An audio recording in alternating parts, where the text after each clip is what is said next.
Libre Encuentro con Dionisio Gutiérrez. Hace 200 años, varios países de América Latina iniciaron sus procesos independentistas de la corona española. Hoy, después de 2 siglos, revisamos las luces y sombras de nuestra realidad actual y los retos que nos depara el futuro. ¿Cuáles son esas cadenas que los pueblos latinoamericanos aún no logramos romper? Dionisio Gutiérrez, en Libre Encuentro, recibe a un grupo de embajadores y a 3 miembros de la Academia, todos conocedores de la historia y la realidad latinoamericana. Los primeros minutos del programa los dedicamos al evento Los Bicentenarios en la Tricentenaria, para luego iniciar el análisis y discusión de los temas que deben ser motivo de reflexión en el año del Bicentenario. Bienvenidos a Libre Encuentro. Hoy tenemos un programa especial. Estamos celebrando el bicentenario de la independencia de la mayor parte de América Latina. Y dicen los organizadores de este evento en la Tricentenaria, hablando de la Universidad de San Carlos de Guatemala. Quiero presentarles a un selecto grupo de invitados: el señor Ernesto López, embajador de Argentina; el señor Eduardo Ibarrola, embajador de México; el señor Eduardo López Abogal, embajador de Colombia; y el señor Renato Valdivia, encargado de negocios ad interim de la Embajada de Chile, todos por supuesto en Guatemala. También nos acompaña el licenciado Danilo Dardón Flores, él es director de la Escuela de Historia de la Universidad de San Carlos de Guatemala. Señores embajadores, licenciado, bienvenidos al Libre Encuentro. Señor embajador Ibarrola, ¿por qué están celebrando ustedes, como parte de la comunidad internacional, un evento al cual le llaman el Bicentenario en la Tricentenaria? ¿De qué se trata? Bueno, los países aquí representados estamos celebrando los 200 años de vida independiente, la celebración del inicio de las gestas de la lucha por la independencia de nuestros países, de Argentina, de Chile, de Colombia y de México. Y se pensó en hacer un evento de carácter académico, un ciclo de conferencias internacionales en la Universidad de San Carlos, que además cumple 300 años, por eso es el Bicentenario en la Tricentenaria. Y este ciclo de conferencias internacionales tiene 3 mesas fundamentales: una de carácter histórico, otra de carácter económico y una última de tipo prospectivo, en donde habrá representantes de nuestros países. Y también, desde luego, pues tenemos una inauguración a cargo del rector de la Universidad de San Carlos, pero también con la presencia de 2 distinguidos historiadores, el licenciado Dardón y José Manuel Villalpando, por parte de México. Y la clausura va a corresponder, estamos muy orgullosos de ello, y seguramente mi colega de Chile lo va a anunciar con mayor detalle, con la presencia de la expresidenta de Chile, Bachelet, que nos va a honrar con su presencia y que hará la clausura de este ciclo de conferencias. Esto es el 2, 3 y 4 del próximo mes de junio. Ya. Señor embajador López, ¿dónde se va a dar este evento y cuál es el mensaje que quieren dar ustedes como países que celebran este acontecimiento? Bueno, va a realizarse 2 jornadas en el Museo de la Universidad de San Carlos, la primera y la última, y la segunda se va a realizar en la Sala Cardosa y Aragón de la Embajada de México. Lo que nosotros queremos con este evento, en primer lugar, es dejar muy bien señalado el espíritu de confraternidad y de latinoamericanidad que nos habita en esta ocasión de nuestros 200 años.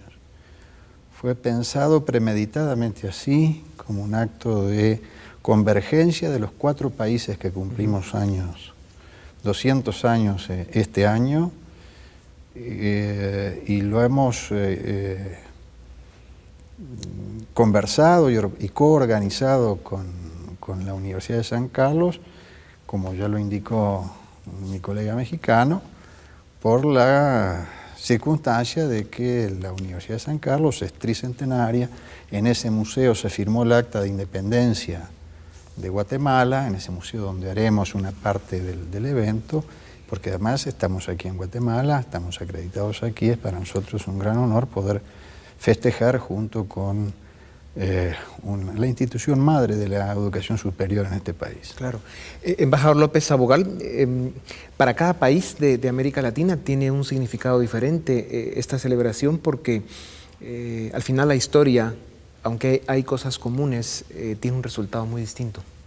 Sí, Dionisio, nuevamente muchas gracias por esta nueva oportunidad. Estamos muy contentos, los países que estamos efectuando esta jornada académica denominada los bicentenarios en la tricentenaria, y agradecerle a Guatemala, a la Universidad de San Carlos, poder celebrar nuestros bicentenarios en este país hermoso.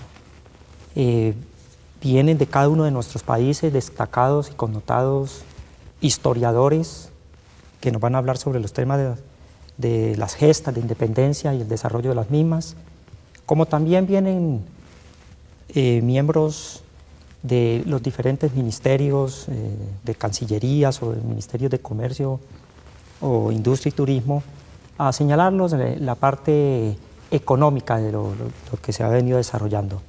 Y por último estaremos presentando los embajadores presentes, la perspectiva de cada uno de nuestros países frente a Guatemala, el desarrollo y lo que viene hacia adelante, sobre todo con las relaciones fraternas que existen en este país. Ya.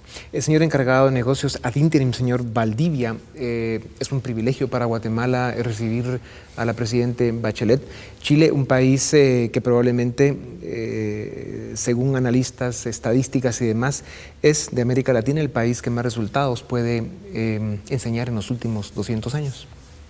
Exactamente, y la verdad es que la presencia de la presidenta, de la expresidenta en esta conferencia internacional tiene una especial significación.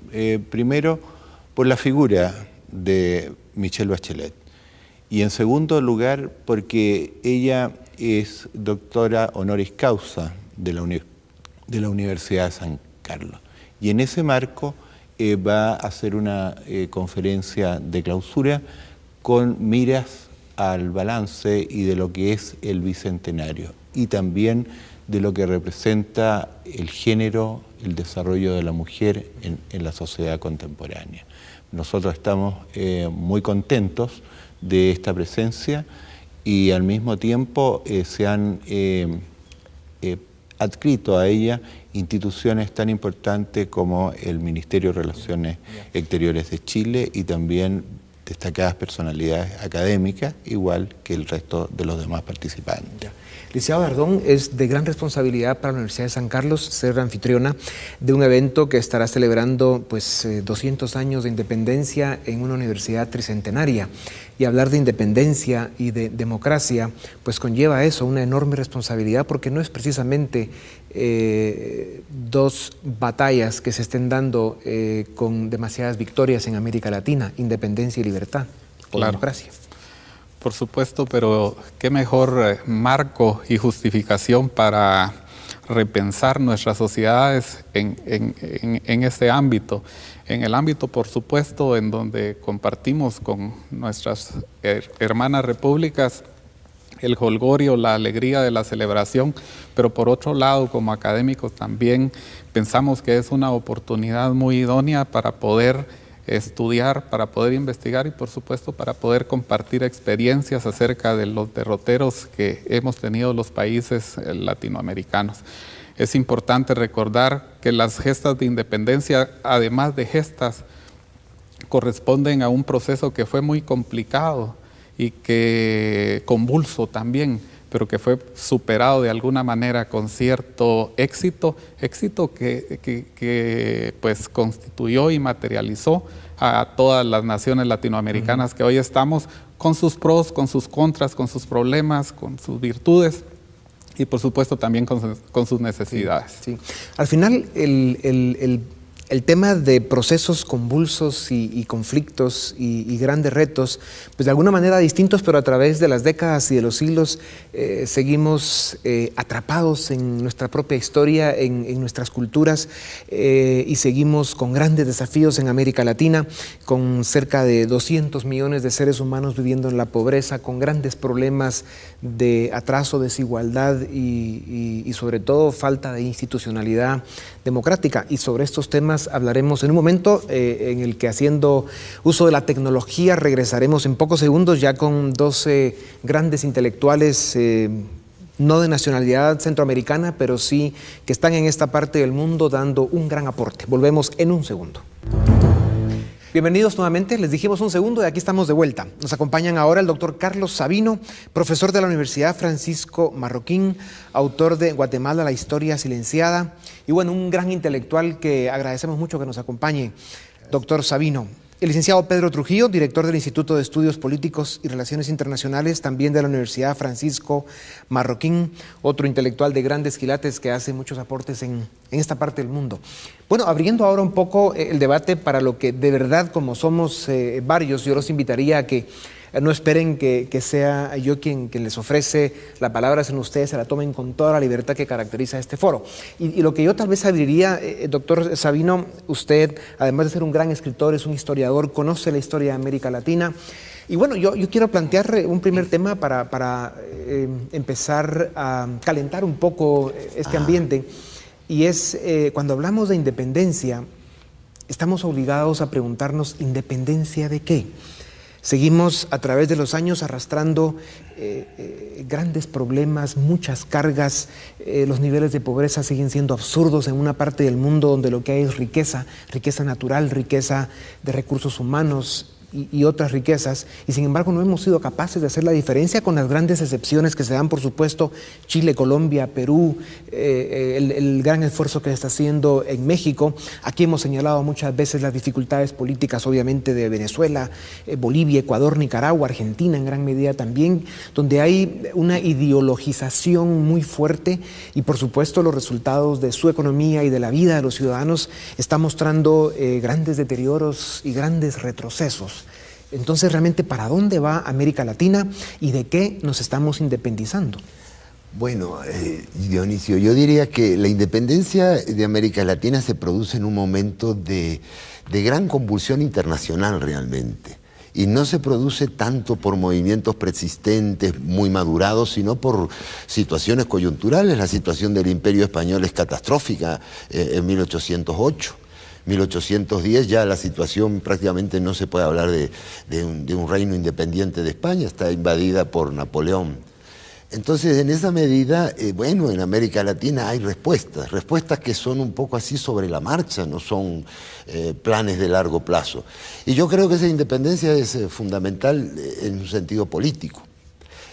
Lo que sucede, y todavía no sucede a nosotros ahora, es que en el momento de la independencia los pueblos piensan que una vez obtenida la independencia se van a tener todos los otros bienes que necesitamos, pero no hay nada mágico en la historia, ¿verdad? Es como a veces se dice, bueno, se ha detenido la inflación, pero no se ha ganado no sé qué cosa. Bueno, sí, pero que cada objetivo requiere un esfuerzo específico, ¿verdad? La independencia no solo requirió un gran esfuerzo, sino que por las circunstancias de la política española posterior, el regreso de Fernando VII, el absolutismo, eso llevó a una guerra devastadora en muchas partes, sobre todo en Sudamérica, y luego quedaron un conjunto de naciones sin una institucionalidad orgánica, sentada en una tradición, en un respeto que todos tuvieran por esas instituciones. De tal manera que se abrió un periodo de luchas intestinas, guerras civiles, caudillismo, que bueno, fue un retroceso muy grande. Yo diría que prácticamente con la excepción de Chile y Brasil, que tuvieron un derrotero un poco diferente, la mayoría de los países tardó unos 50 años en volver a estabilizarse en una senda más o menos constructiva. Licenciado Trujillo, la independencia, años de convulsión y conflictos, la era de las dictaduras militares en la mayor parte de América Latina, luego la apertura democrática. Sin embargo, todas esas etapas de la historia desde nuestra independencia no ha resuelto. Ni la independencia, por supuesto, ni las dictaduras militares, y tampoco la democracia ha sido esa gran solución que los pueblos han esperado como el puente al bienestar, al desarrollo, a la prosperidad. Bueno, yo creo que la independencia se produce materialmente, como ya se ha hablado aquí, pero hay ciertas élites en prácticamente todos los países que continúan el modelo español absolutista. Obviamente es un modelo interno, son élites internas, son países que terminan cerrándose en ellos mismos y que prosperan a diferentes velocidades. Por ejemplo, ya se ha dicho aquí, ¿verdad? México, Colombia, Argentina, Chile van a una velocidad absolutamente distinta a otros, como puede ser Bolivia, Ecuador, no porque estén ahora en la órbita chavista, sino incluso antes, en esa órbita eran otros países que iban a velocidad diferente, o la propia Centroamérica. Da la sensación de que seguimos con un modelo de conquista, un modelo absolutista adaptado a la idiosincrasia de cada país, sin que realmente se hayan roto esos modelos. Por eso no es que la democracia no sirva, es que la democracia no se ha terminado de implementar realmente con las bases de la propia democracia. Entonces aquí se entiende la democracia desde el poder. Se es demócrata cuando se hace lo que yo diga, porque si no ya no se es demócrata. Se manipula la democracia y el poder, el ejecutivo, el legislativo, el poder judicial, una vez que son asumidos, se utilizan para manejar a su antojo la democracia. Creo que el concepto de democracia no está asentado suficientemente en muchos países, evidentemente en otros sí, ya hemos visto que hay varias velocidades. Y creo que esa es la base sustancial, no se ha dado el paso cualitativo todavía. Señores embajadores. Yo creo que en el caso, por ejemplo, de México, en donde celebramos 200 años de vida independiente, pero también 100 años de haber tenido una revolución social, una revolución que fue considerada la primera dentro del siglo XX con carácter social. Vemos que en estos 200 años México ha cambiado muchísimo, de ser un país rural, de ser un país fundamentalmente agrícola. Tenemos un país de poco más de 105 millones de habitantes, un país altamente industrializado, pero un país que sigue teniendo grandes retos. La democracia en México es una democracia que se ha ido consolidando en los últimos años. Tenemos, desde luego, una gran libertad de expresión y una serie de cuestiones que van implícitas a la democracia y que no solamente terminan en el reconocimiento de los votos y de contar las elecciones de manera objetiva, transparente y legal, sino que van acompañadas también de conceptos esenciales para la democracia, como es la transparencia, la responsabilidad, la libertad de expresión, el respeto al Estado de Derecho. Y ahora, cuando vemos estos 200 años de historia, como lo señalaba acertadamente el doctor Sabino, cómo se gesta esa independencia hace 200 años y la lucha que se da en América en contra de la madre patria, en cierta forma, por esa rebelión de los criollos en América, en contra de una España invadida por Francia. Luego vemos cómo, por ejemplo, el siglo XIX mexicano es un siglo XIX en donde la sociedad está sumamente fracturada. Incluso México llega al extremo de ir a invitar a un príncipe europeo, como es el caso de Maximiliano, para ver si a través de él encontramos la unidad. Luego viene el porfiriato, donde hay paz y desarrollo, pero con una gran supresión de libertades, nuestra revolución social y luego el siglo XX. Y ahora nos encontramos con un país, como te señalaba yo, de carácter básicamente modernizado, pero con retos también muy importantes. La pobreza, el seguir luchando en contra de la pobreza, pero también consolidar el Estado de Derecho. México está enfrentando, como le ha sucedido a Colombia y a otros países, una lucha tremenda en contra de la delincuencia organizada, y el presidente de México, el presidente Calderón, está precisamente tratando de consolidar esa situación de Estado de Derecho, luchando en contra de estas nuevas acechanzas a nuestra independencia. El licenciado Trujillo hablaba de velocidad, y es cierto, la trampa de la velocidad ha presentado para América Latina el perder momentos cruciales en su vida independiente. Hemos visto que en países que lograron instaurar la democracia, que iba en proceso pues, de maduración, de institucionalización y de ir fortaleciéndose, de repente venían eventos como el narcotráfico internacional o otra vez movimientos ideológicos de corte populista, o esto que llaman ahora el socialismo del siglo XXI, que claro, usan los grandes problemas sociales y de atraso que todavía tiene América Latina para retroceder los pocos avances que se venían logrando, pero claro, hay realidades sociales muy grandes. Sí, yo le pediría que me permitiera, porque de repente, con las alusiones a la ideología y al populismo, cosa que se nos viene acusando los peronistas desde 1945 en adelante, me siento bastante aludido por su intervención. La verdad es que nosotros no hemos perdido ningún terreno, lo perdimos antes. Lo perdimos cuando perdimos las libertades, lo perdimos cuando sufrimos los golpes militares, lo perdimos cuando llegaron tempranamente experimentos neoliberales que nos causaron mucho daño.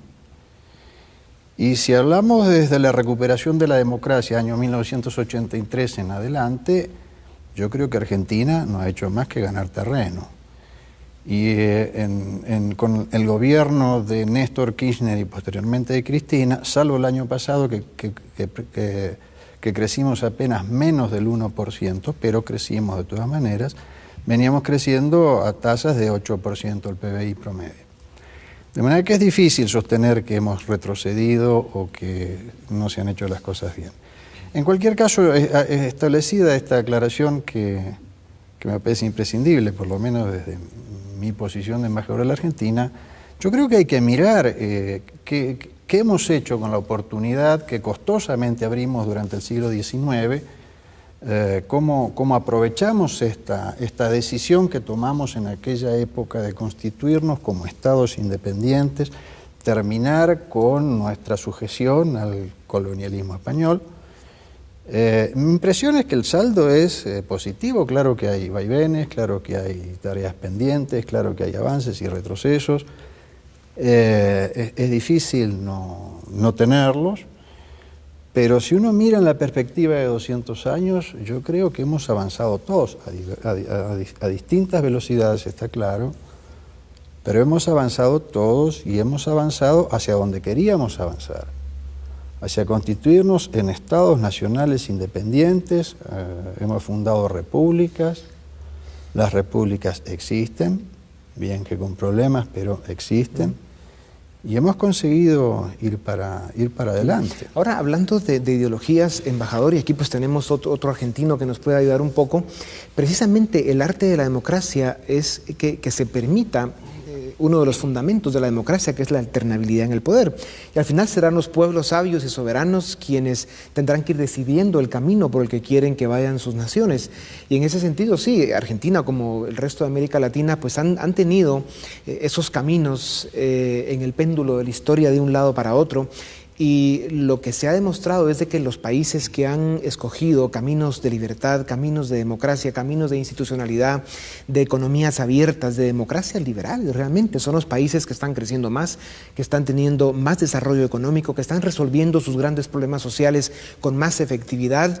Y bueno, hay muchos que los números y los resultados dicen que lo están haciendo bastante mejor que Venezuela, Perú, Bolivia, Nicaragua, otros, o que incluso Argentina, que también ha tenido más convulsión que el resto. Doctor Sabino. Claro, yo quisiera llevar el debate más que hablar de democracia, hablar de instituciones, porque el problema de la América Latina hace 200 años es que prácticamente se queda de la noche a la mañana sin instituciones, sin una institucionalidad válida.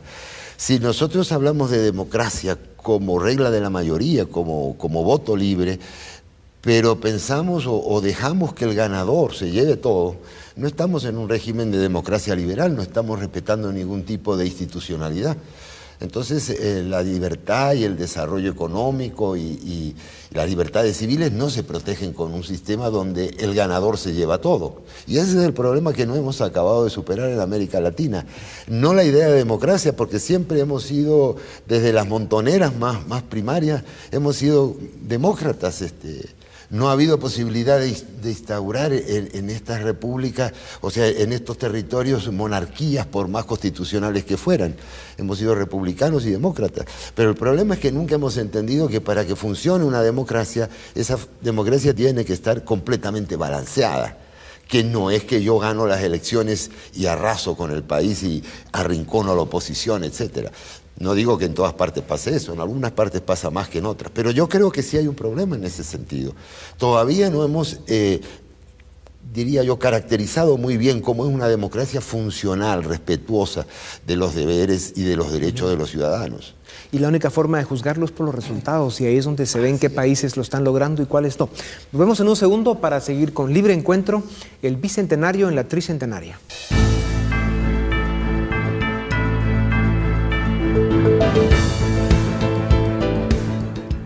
Bienvenidos a Libre Encuentro, el bicentenario en la tricentenaria. Yo lo que quisiera es abrir la mesa para que podamos seguir comentando y hablando del significado que tiene esta celebración y lo que hemos logrado en estos últimos 200 años en América Latina. Embajador. A ver, retomemos el aspecto histórico, tal como bien lo decía el doctor Sabino, la geopolítica, cómo se movía en esos siglos XVII, XVIII, en donde las grandes potencias, las 4 grandes potencias que se dan en el momento, los ingleses, los portugueses, los españoles y Bueno, y eso se dio un movimiento que fue desgastándose los españoles, sobre todo en América Latina, pero nosotros los latinoamericanos tenemos un común denominador, y es que estando España se subleva la gente, quiere revisar sus aspectos de su vida, el caso mexicano, por qué comienzan a darse las revoluciones en México. En América Latina se dan diferentes, pero también un aspecto integracionista, como por ejemplo Bolívar, nuestro libertador, logra conversar y hablar con San Martín en Guayaquil, cómo los procesos que venían de Europa, de la Ilustración, llegan a América Latina, cómo llega la Revolución Francesa Napoleónica, la invasión a España. Esos son aspectos supremamente importantes y que nos comienzan a dar vida a nosotros. Y después procesos que nos llevan precisamente a una reconquista española, particularmente en el caso de la Nueva Granada, el virreinato de la Nueva Granada, que nos entra con mucha fuerza, ¿no? Que por fortuna pudimos superarlo nuevamente.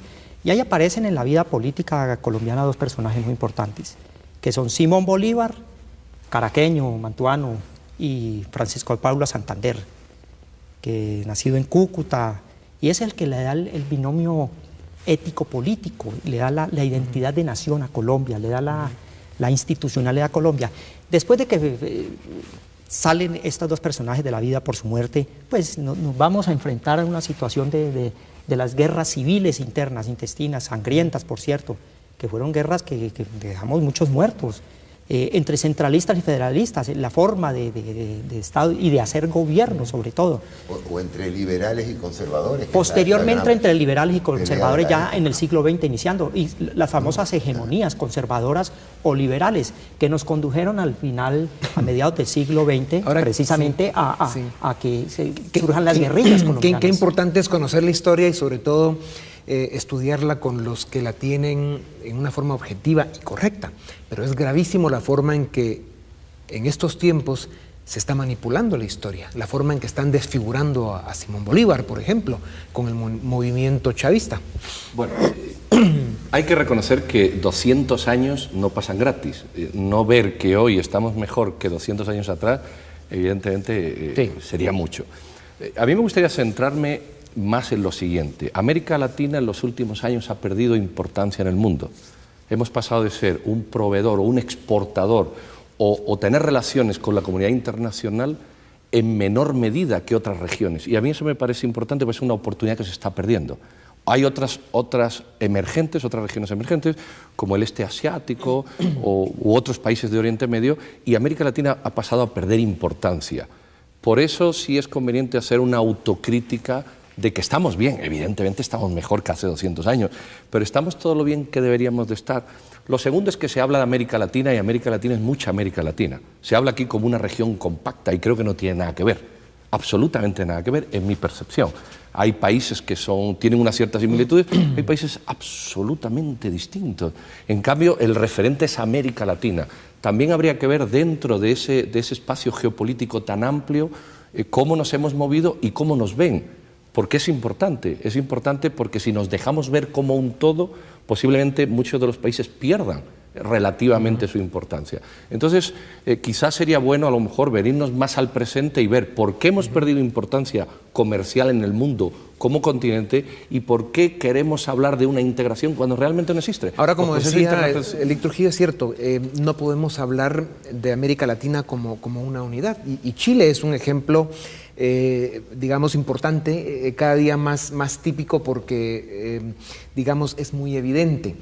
Chile es un país que en los últimos 30 años pues no ha venido ni culpando a la conquista española, ni tampoco culpando a los norteamericanos por sus problemas o por sus victorias, sino Chile es un país que por propio mérito ha venido desarrollando su nación con muchos buenos ejemplos.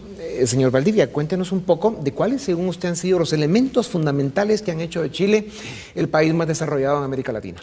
Bueno, yo diría que es una pregunta que todos los países latinoamericanos tenemos un gran desarrollo, unos más, unos menos. Pero yo quisiera, Dionisio, hacer algunas precisiones que me parecen muy importantes antes de llegar a esta gran perspectiva y a este modelo, entre comillas, que se presenta Chile en la región y en la cual vamos a coincidir en algunas cosas. En primer lugar, yo tengo que decir que parte de estos 200 años comienzan en 1810. Y 1810 es parte del reflejo de una respuesta histórica, de un concepto nuevo del mundo y del cambio de los criollos. Y ahí hay dos figuras que son importantísimas y que vienen del sur, y que es San Martín y que es O'Higgins. Y en ese proceso y en ese mundo de convulsiones se trata de crear una institucionalidad. Y aquí vienen los tiempos de que hablamos. Esa institucionalidad tiene el gran quiebre de lo que se llama el vacío del rey. El vacío del rey es la ruptura de un viejo sistema, de un antiguo ordenamiento económico y político que trata de adecuarse a las nuevas circunstancias.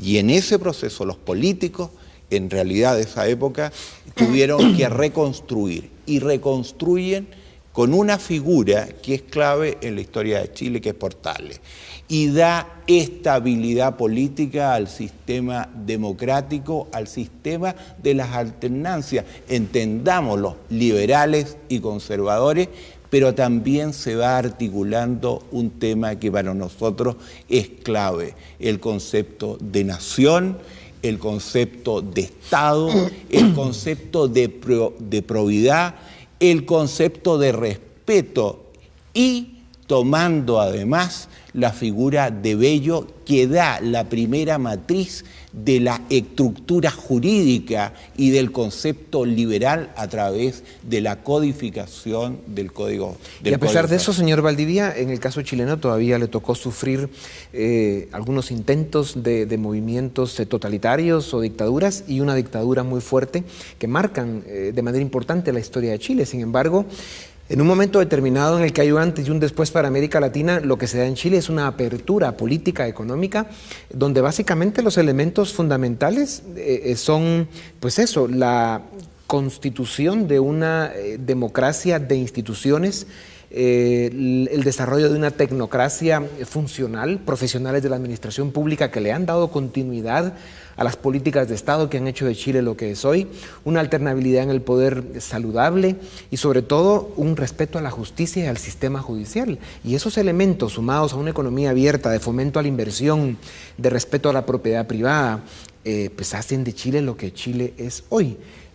La Universidad de San Carlos, para darle aquí chance al licenciado Dardón, pues ha venido también siendo un elemento fundamental en la discusión política de Centroamérica y de América Latina. Y no ha sido precisamente un modelo político y económico, digamos, para usar un ejemplo como el chileno, el que ha empujado acá, digamos, la Universidad de San Carlos a través de su historia. ¿No será el momento de revisar eso también, licenciado? Por supuesto. A mí me parece que un punto importante de la discusión es el reconocimiento de la diversidad latinoamericana y también de los diversos pensamientos y de las distintas formas de entender la realidad en sus momentos particulares.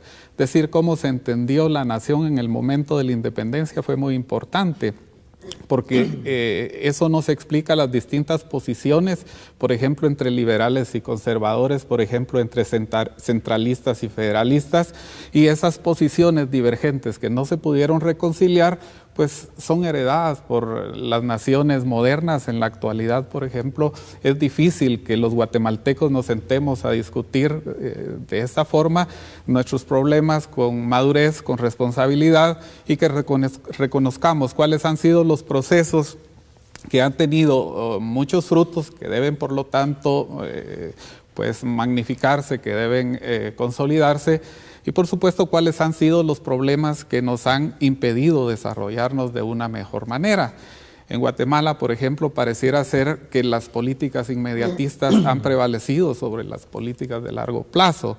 Vemos que la construcción de la nación guatemalteca, por ejemplo, tiene una deuda muy grande con lo que dentro de la doctrina ilustrada se conoció como la Constitución de la República de las Letras. cuál ha sido el papel del sistema educativo en Guatemala en cuanto a la formación de la ciudadanía guatemalteca y por lo tanto de la consolidación de la nación. Me parece que ahí tenemos una deuda muy grande y que desde la historia, por supuesto, podemos dar. Y usted lo que menciona, aportes. licenciado, son pues, los instrumentos, los medios que bien utilizados serían realmente los mecanismos para lograr avanzar y darle a cada ser humano, a cada ciudadano, la oportunidad de una vida digna y el que tengan la posibilidad de buscar su felicidad. Vamos a publicidad, regresamos en un momento para seguir con Libre Encuentro y el bicentenario en la tricentenaria.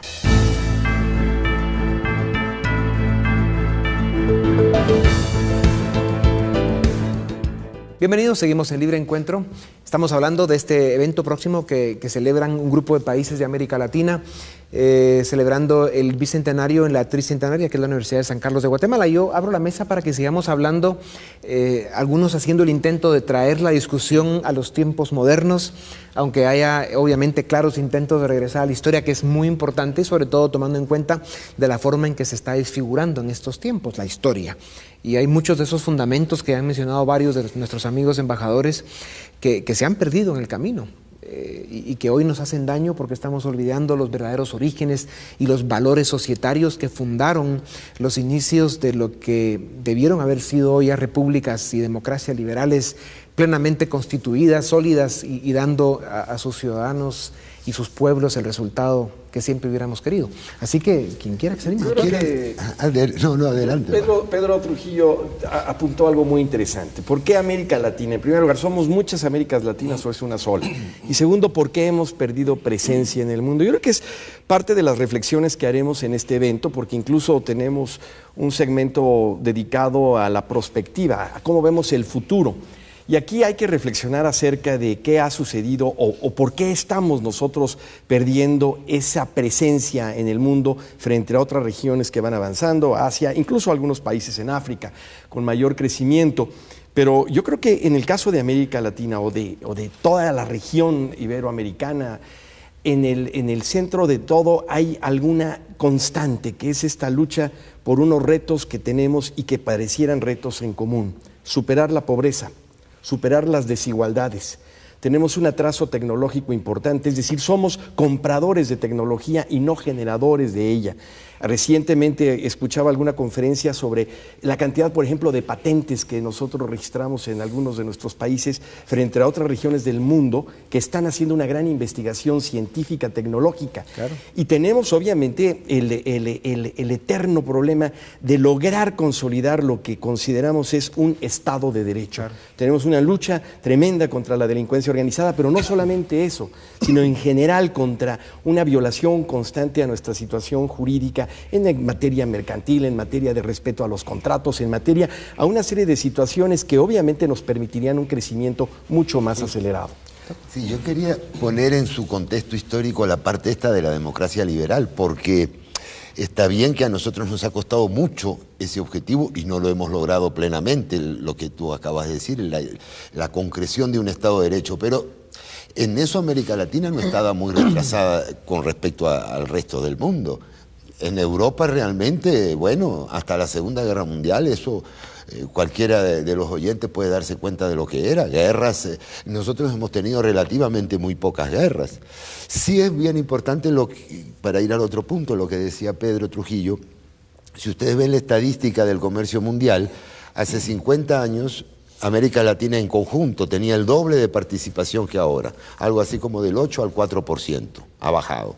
Eso porque ha habido modelos económicos mucho más proactivos en cuanto a entrar en el comercio internacional. América Latina yo pienso que ha tenido la mala tendencia a veces a aislarse demasiado, a pensar en un desarrollo como centrado en sí misma. Pero en fin, eso es más de las políticas económicas del siglo XX.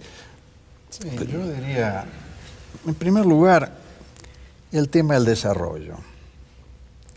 El tema del desarrollo, como todo, se mide según el concepto que uno tenga de lo que es desarrollo y se mide también de acuerdo a escalas que se fabrican, se constituyen precisamente para medir. Si vamos por los parámetros habituales de medición, el país más desarrollado de América Latina es Brasil. El segundo país más desarrollado de América Latina es México. El tercer país más desarrollado de América Latina, creo, es Argentina. Los tres estamos en el G20. Es una manera, en el grupo de los 20, es una manera de medir desarrollo económico. También es una manera de medir desarrollo económico cruzarla con variables de distribución del ingreso, políticas sociales, contención social, etcétera, etcétera. A muchos países, entre otros a la Argentina, la región, no nos ha ido tan mal cuando pudimos hacer las cosas, en este rubro digo, cuando pudimos hacer las cosas que se deben hacer en esta materia sin imposiciones de otra clase como las que hemos sufrido durante los periodos de dictadura militar. Entonces, lo primero que yo digo es desarrollo, y la discusión sobre desarrollo es una cuestión. Otra cuestión es el papel y las circunstancias que han llevado a que se pierda participación relativa en términos de participación en el comercio internacional. Yo soy de los que piensan que el desarrollo puede o no tener que ver con la participación en el comercio internacional. De manera que no estoy de acuerdo en que se siente como base de esta discusión que desarrollo es igual a participación en el comercio internacional y a que se utilicen categorizaciones de medición de desarrollo que en general no condicen con las que se utilizan en los foros internacionales para medir desarrollo. Para matizar un poco eso, embajador, claro, al final son una serie de referentes los que usamos para poder ir entendiendo la dinámica de cada nación. Así como es cierto que América Latina fue alguna vez el 8% del comercio mundial, hoy solo es el 4%, a pesar de que usted mencionó estos tres países que forman el G20, pero hay otros referentes como por ejemplo el ingreso per cápita. En el caso chileno es el único país de América Latina que está alcanzando los $15.000 de ingreso per cápita, que es un referente muy importante, no único, pero da una idea clara del nivel de desarrollo personal que ha tenido Chile o el desarrollo que ha tenido para cada uno de sus ciudadanos. Por otro lado, al final es el tema de resultados. El crecimiento económico que está teniendo Chile o el mismo Brasil o el que ha tenido Perú y Colombia en los últimos 10, 15 años sobrepasa de manera importante al resto de países de América Latina. Y la razón es muy sencilla, ha sido un modelo, una combinación de factores políticos y económicos que les está funcionando, sin pintarlos de un color ideológico. Y hay un factor que me parece sumamente importante, que es la continuidad de las políticas, más allá de los sectores ideológicos. Y por lo tanto, lo que se está debatiendo en una institucionalidad moderna como estructura del Estado, como conformación de la democracia, son precisamente el rol que tienen los partidos políticos como uno de los factores de cimentar esta institucionalidad con respeto y con claridad hacia dónde van, cuáles son las políticas que hay que desarrollar y las coincidencias y las concertaciones y el diálogo en estos esquemas. Y otro factor más, es cierto que desarrollo no puede estar vinculado al posicionamiento de los mercados exteriores, pero ese es uno de los factores también. Pero hoy por hoy, por ejemplo, nosotros junto a México sí compartimos también un posicionamiento internacional que no es menor, que es la Organización para la Cooperación del Desarrollo Económico. Ese reducido 4% que se menciona, también hay que anotar de que en todo caso son Chile, Brasil y algún otro los que hacen la diferencia y proporcionalmente han subido mucho más que el resto de América Latina dentro de ese 4, que es la mitad del 8 que fue alguna vez. El otro referente que da un dato o una idea es la cantidad, en el caso de Argentina, por ejemplo, los miles de argentinos en el exilio que decidieron que su país ya no les daba una oportunidad de desarrollo y hoy casi a cualquier ciudad que uno va en Estados Unidos, de las ciudades importantes o en Europa, pues se encuentra a muchos argentinos. Claro que hay muchos brasileros, ¿no?, también fuera, muchísimos más que los argentinos. Sí, también Brasil. Yo no quiero entrar en esta discusión, me van a disculpar, voy a guardar reserva a lo que se diga acá sobre estos temas porque no quiero discutir el modelo chileno ni quiero discutir el modelo brasilero porque no me corresponde. Lo que quiero es que se evite esta confrontación que me coloca en una situación muy incómoda porque no puedo discutir vis a vis lo que pasa en Chile, ni puedo decir mucho más allá de lo que también es evidente. Hay muchos brasileros fuera, hay muchos ecuatorianos fuera, hay muchos mexicanos fuera, hay muchos guatemaltecos fuera. Muchísimos. Si nos ponemos a confrontar esas cosas, somos los que menos gente tenemos afuera. Y le voy a decir otra cosa, el mayor crecimiento de 2013 en adelante en América Latina en términos de PBI lo tiene la Argentina. Claro, da datos que pueden ser discutibles, pero tenemos que ir a un corte. Pero usted tal me vez puede decir que va a medir desarrollo de otra manera, pero usted no puede negar que los datos, que la medición internacional de PBI es homogénea.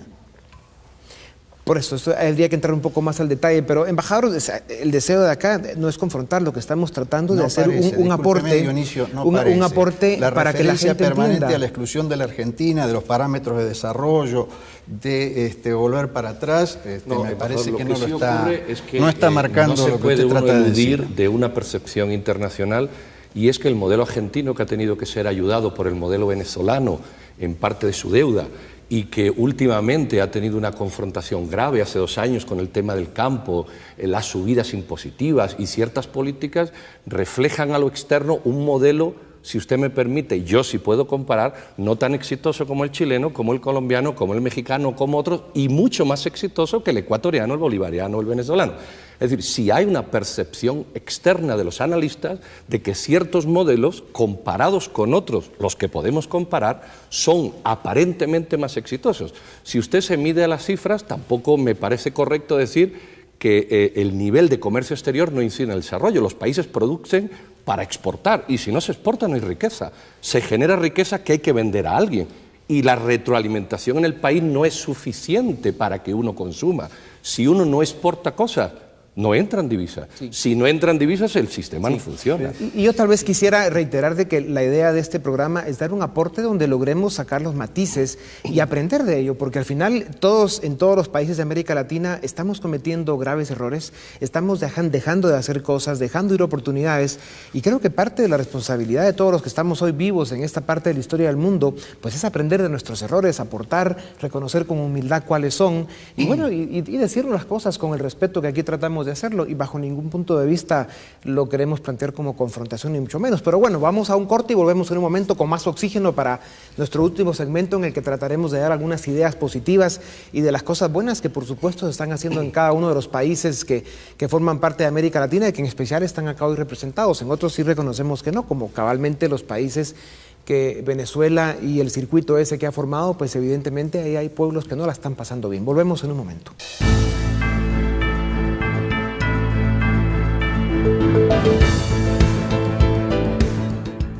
Bienvenidos, Libre Encuentro, el bicentenario en la tricentenaria, y yo lo que quisiera es abrir los 4 minutos que nos quedan para que pues den un mensaje de pocos segundos cada quien. Gracias, Dionisio. No, pues yo sí quisiera hacer una acotación en el tema anterior, sobre todo que el tema de la globalización, que es una realidad. Hoy tenemos un mundo competitivo, un mundo convulsionado, y preocupa mucho la situación de todos los países y particularmente los latinoamericanos, sobre todo las patologías que están también globalizadas, el problema del narcotráfico, el problema de la migración, porque es un problema, el problema de la carrera armamentista en muchos países. Yo creo que es un tema que nos tiene que preocupar a todos.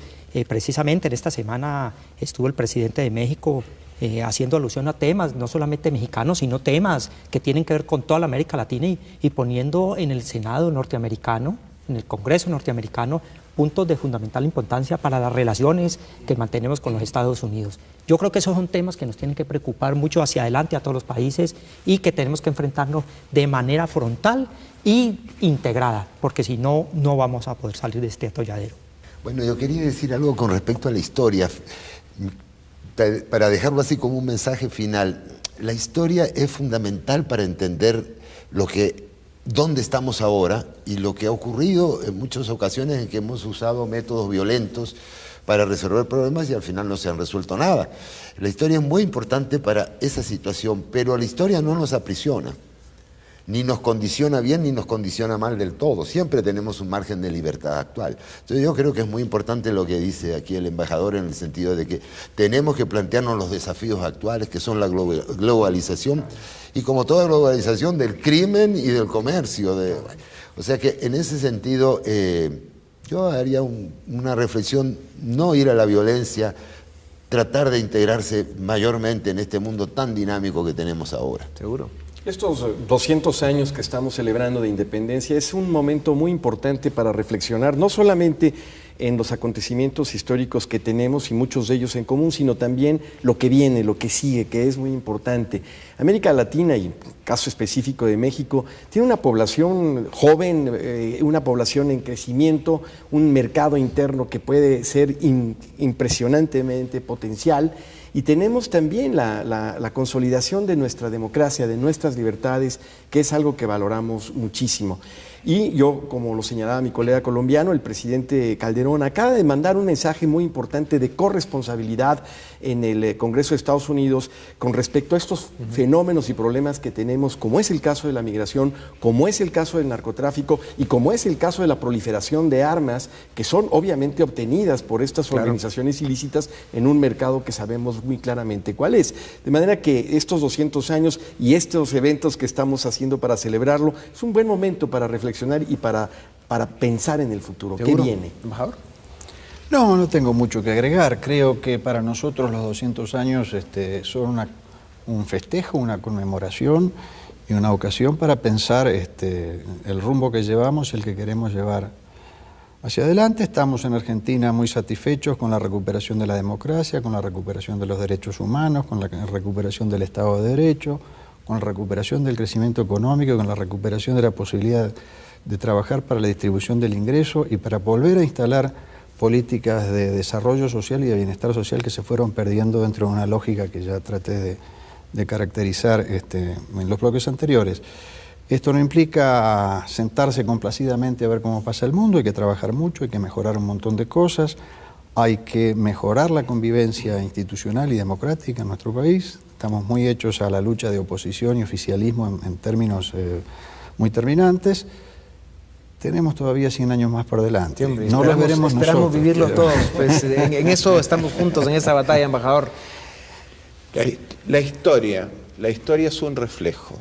Y en ese concepto el Chile moderno debe mirarse de frente viendo los factores que permitieron construir un modelo como el que tenemos, consolidando las instituciones, la democracia, los derechos humanos, la incorporación de los jóvenes a la sociedad del conocimiento y mirar de frente y con esperanza que hay una América Latina y hay un continente en el cual estamos insertados y tenemos que crear los puentes de integración serios para seguir edificando esta institucionalidad que a todos beneficia. Ese es el mejor homenaje que nosotros podemos rendir a nuestros próceres y a nuestras propias raíces, reconociéndonos siempre como pueblos libres y agradeciendo a España y a nuestras raíces lo que nos dieron, un idioma y una identidad.